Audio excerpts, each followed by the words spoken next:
about erectile dysfunction.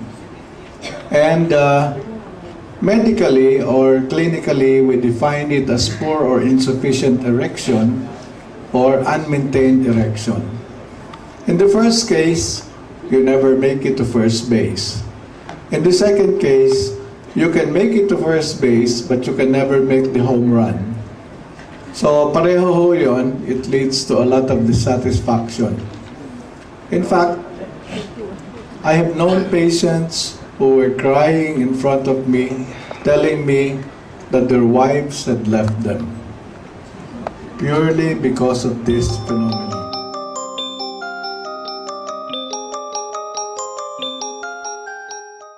It's available to us. We have pharmaceutical pills like Viagra.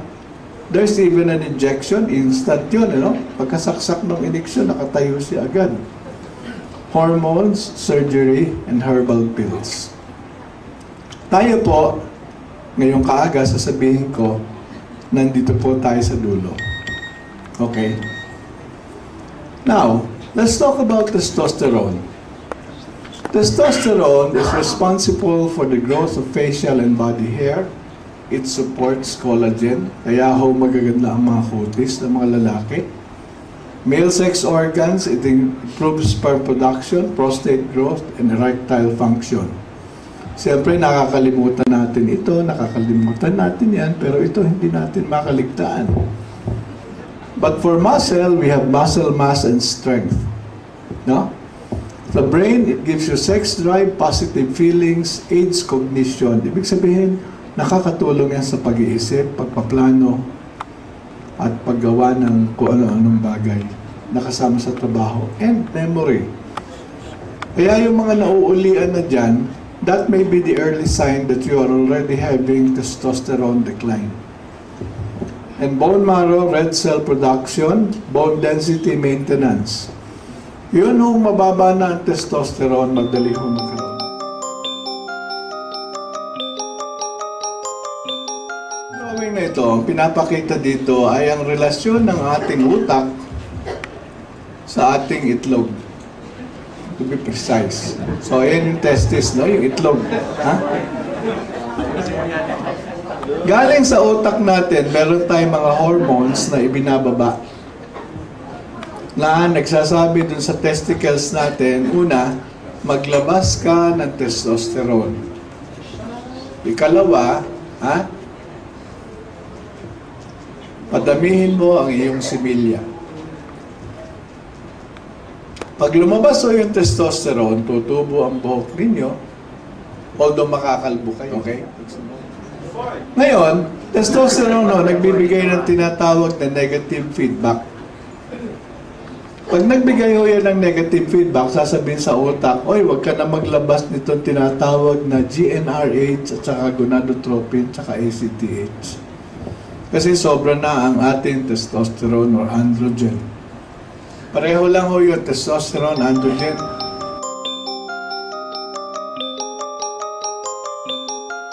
Magkaibang pangalan. Ano ibig sabihin ito?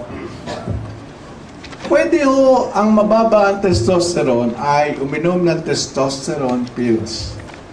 Galing yan sa mga malalaking drug company na galing sa Europa, sa Amerika, sa Japan.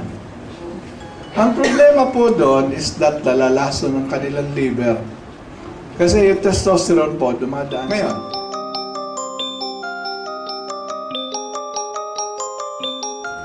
Pag ikaw naman ay nag-injection ng testosterone, dadami ang iyong testosterone sa katawan at yan ay magbibigay ng negative feedback sa iyong utak at sasabihin ng utak, oy, testicles, huwag ka nang gumawa ng kahit anong hormone, masyado ng marami rito.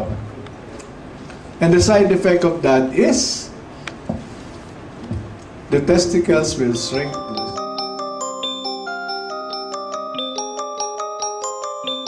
Now, when you go natural, yan ang kagandahan.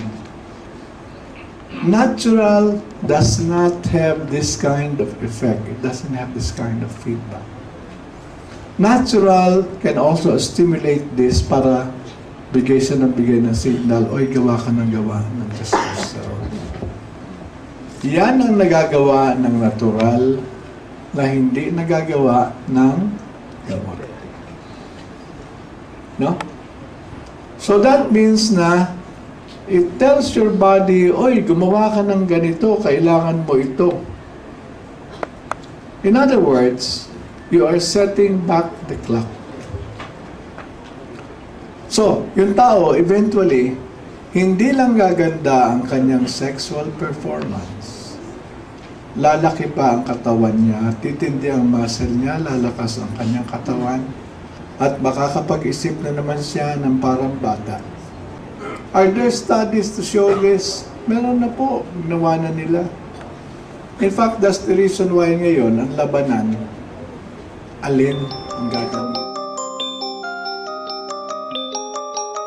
Ang apat sa pinakapopular na ingredient na ginagamit sa mga natural testosterone builders and erectile dysfunction herbal preparations. Ito po yung maca na galing sa Peru, tongkat ali galing sa Malaysia, horny goatweed na galing sa China, at tribulus na galing sa Europe, sa China, at kung saan saan. Anong ginawa natin? Mamimili ba tayo? Wag na, isama na lang natin lahat sila. So lahat po yan nandun sa ating performance. Hindi na kailangan mamili, nandun na po lahat. No? Anong mararamdaman nyo pag uminom kayo ng Performax? Kung kayo napaka-sensitive na tao, pag unang araw pa lang ng inom ninyo, mainit na katawan ninyo. Kung hindi, maghintay kayo ng mga 3 araw. Pero as the weeks go by, at habang tuloy-tuloy kayong umiinom, gumaganda ang inyong pakiramdam, ang inyong katawan,